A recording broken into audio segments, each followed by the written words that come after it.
total une vingtaine de maîtres de stage différents, donc que ce soit des exploitants agricoles, des techniciens chambre d'agriculture, des vétérinaires.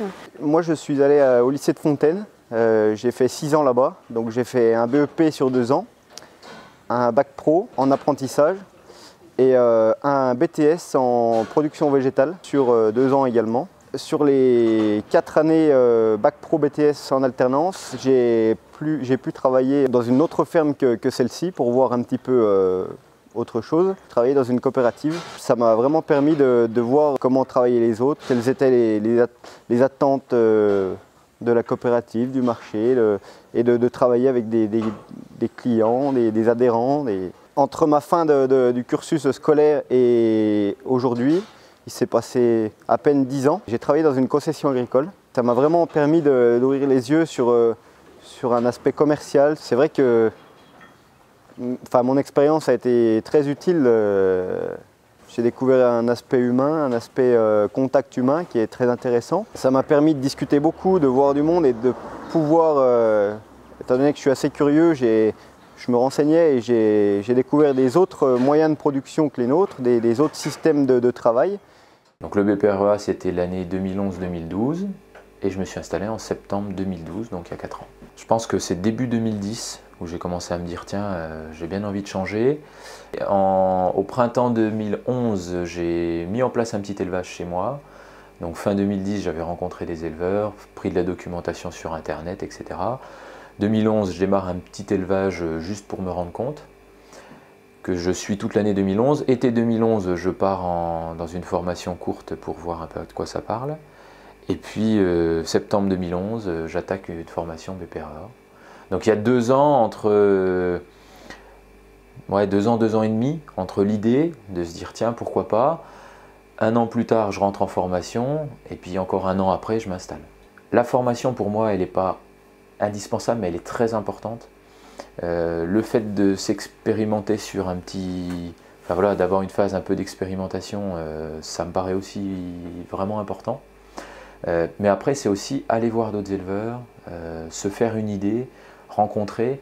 Et puis moi, je suis dans une démarche où les autres éleveurs d'escargots, je ne les vois pas comme des concurrents, je les vois comme des partenaires. Vous allez dire, c'est jouer sur les mots. Sauf que quand on va voir quelqu'un, quand on est dans cette démarche-là, c'est complètement différent. Et on se retrouve quand on repart, on n'est pas en train de se regarder du coin de l'œil à dire où est-ce qu'il va s'installer, qu'est-ce qu'il va faire, qu'est-ce qui va me piquer, etc. On est plus dans une démarche, qu'est-ce qu'on va pouvoir mutualiser, qu'est-ce qu'on va pouvoir gagner à travailler ensemble, quels échanges d'expériences, voilà. Donc on est plus dans une dynamique constructive où on a tous à gagner.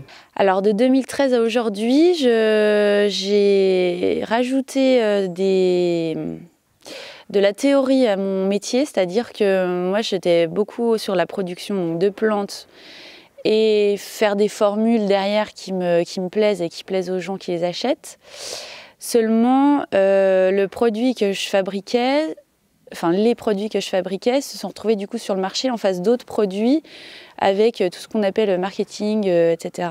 Donc en 2013, je me suis formée un peu à ça. Et c'est ça qui a fait que du coup, j'ai un peu appris à faire ressembler le produit au niveau extérieur, à la qualité qu'il a à l'intérieur. Et puis, j'ai commencé à les proposer au magasin bio ou à des boutiques comme ça pour me faciliter un peu la dernière partie qui prend beaucoup de temps, qui est quand même la vente. Donc c'est devenu un peu plus professionnel, je pense. Et puis voilà, là je suis trop contente d'avoir trouvé le lieu pour développer tout ça et d'être tombée sur Bérénice surtout à la chambre d'agri. Je suis arrivé sur l'exploitation donc il y a 5 ans au service de remplacement.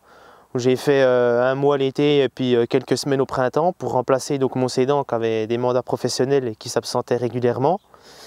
Et donc ensuite j'ai fait 2 CS en apprentissage ici.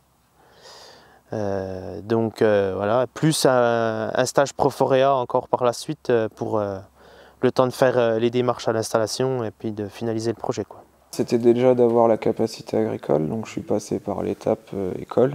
Durant cette année de BPREA, ils nous ont déjà beaucoup préparé à cette installation.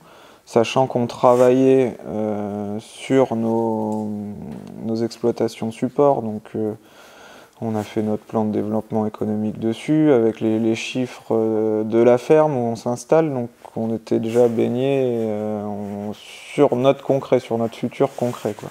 Ensuite, moi, je suis passé par un an de salariat sur le GAEC, donc faire une saison complète, ce que j'avais quelque part jamais fait. Donc là aussi, ça amène du concret dans la facilitation de l'installation. Avant de démarrer l'atelier, bon, on va dire dans l'élevage ovin, j'avais la pratique de tout le travail que j'ai fait à la fin, on va dire jusqu'à mes 18 ans. Donc c'était plutôt quelque chose, voilà, où globalement je suivais ce qu'on me disait de faire, je ne m'étais jamais vraiment investi. Je prenais plaisir à travailler dans les moutons, mais on va dire que tout ce qui était cycle de production, bon, j'y connaissais pas, enfin, c'était pas forcément très précis. Sur le cochon, là je partais clairement de zéro en termes de pratique, c'est-à-dire que j'ai fait un BPREA qui m'a permis d'acquérir des bases théoriques aussi, et un stage en Côte d'Or qui m'a permis d'acquérir un petit peu de base pratique.